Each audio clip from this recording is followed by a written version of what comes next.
Good morning, I'm John Michael Fleck, a fourth generation Tama County crop and livestock farmer from Geisel. As farmers, we are caretakers of the land.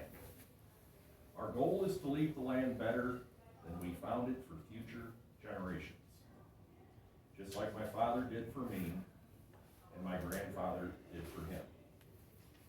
My goal is to leave our land better than we found it for my son and someday his family as well. That's why I'm here today to emphasize the need for Tama County to take action to develop a comprehensive commercial wind energy ordinance and a new industrial solar ordinance.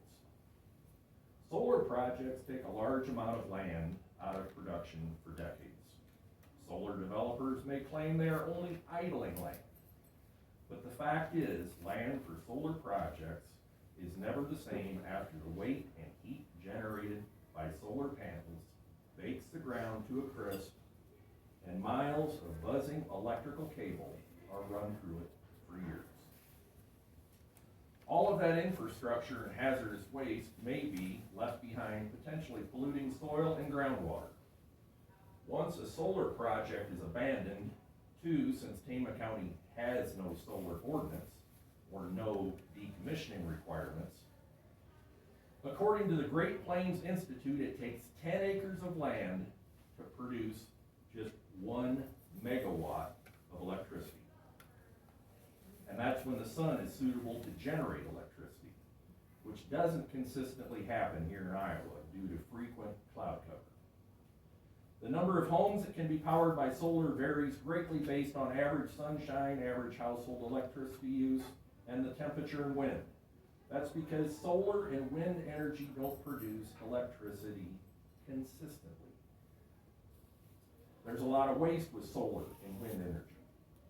That's why we can't depend on renewable energy for electricity. Natural gas and nuclear are much more reliable sources of electric generation to consistently provide 24/7 access to electricity. But just don't take our word for it about the unreliability of variability of solar.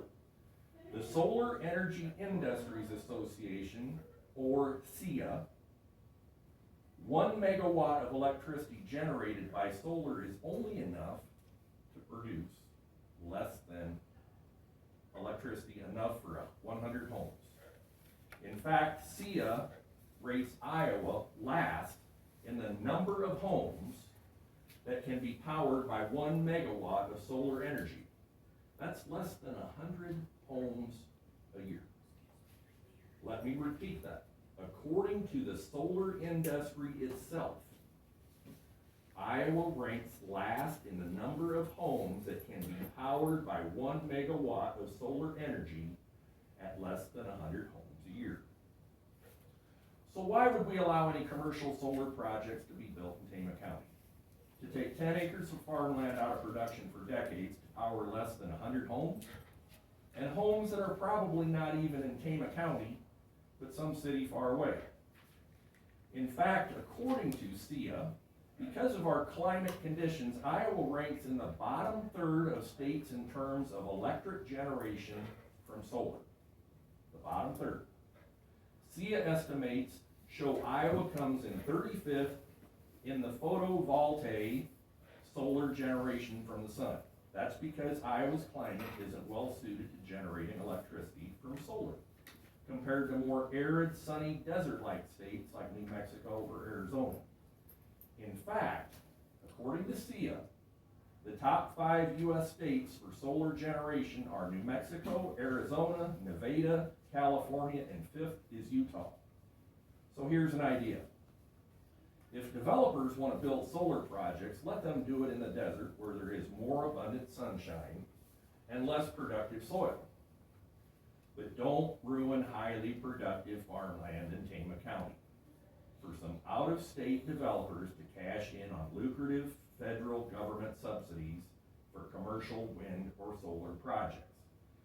Just because we have no ordinances governing land for use industrial solar projects. Or here's another idea. Has anybody ever been up to Crossroads Mall lately?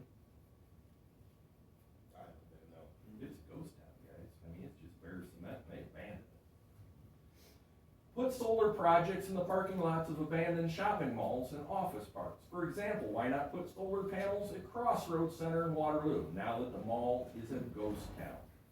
Solar panels can go on the concrete parking lots in cities and the rooftops in cities. If cities need more electricity, let them take their land and buildings and parking lots to generate, not take prime farmland like we have here in Tama County out of production.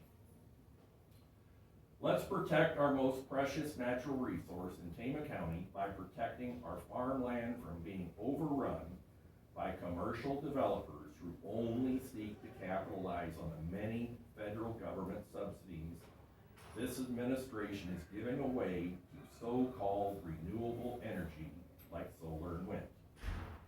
Instead, let's remember that farming the land, preserving farmland for agriculture production is and remains our #1 source of economic development and jobs in Tama County.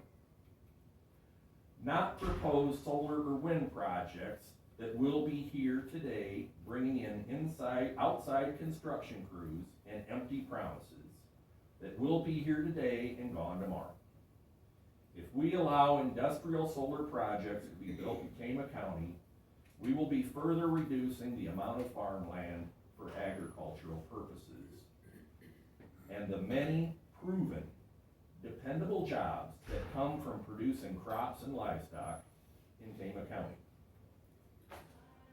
Solar projects generate very few jobs once construction is complete, but they deplete the land and can take it out of production for generations. Plus, solar projects can create hazards like the risk of fire, stray voltage concerns for those who live near the arrays. Ask the people of Palo in Lynn County why they're suing to stop the proposed solar development near Palo, approved by the Lynn County Board of Supervisors, despite overwhelming public opposition. The fact is, now is the time to create and implement a commercial solar ordinance in Tama County. There are no... John, you're gonna have to wrap it up. You've had 7 minutes. I got 15 words. Okay. Fair enough. Yep. There are no proposed solar projects that have sought county approval at this time.